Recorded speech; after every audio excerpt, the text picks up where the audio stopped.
ম্যাচের তৃতীয় দিন, হারের শঙ্কায় অস্ট্রেলিয়া। এমনই এক পরিস্থিতিতে লিটন দাসের সঙ্গে বাকযুদ্ধে জড়ান স্টিভেন স্মিথ। খোলা চোখে দুই দেশের দুই অভিজ্ঞ ক্রিকেটারের তর্কাতর্কি দেখা গেলেও কী কথা হয়েছে সেটি তাৎক্ষণিক জানা যায়নি।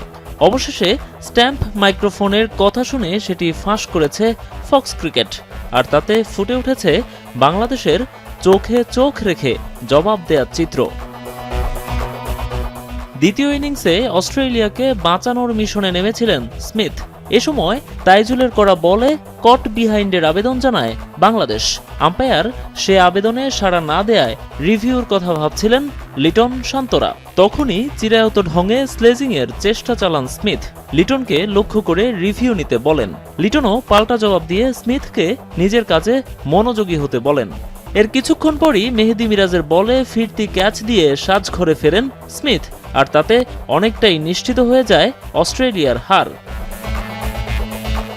বাংলাদেশের এমন ছাড় না দেওয়ার মানসিকতায় রীতিমতো মুগ্ধ অজি কিংবদন্তি ডেভিড ওয়ার্নার। তিনি বলেন, স্মিথের সঙ্গে লিটনের ওই ছোট্ট তর্কের পরও বাংলাদেশ এক মুহূর্তের জন্য থামেনি।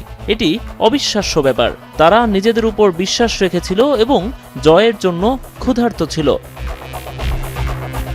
মাঠের এই ছোট্ট ঘটনা মনে করিয়ে দেয় মনস্তত্ত্বের লড়াইয়ে কতটা এগিয়েছে বাংলাদেশের ক্রিকেট।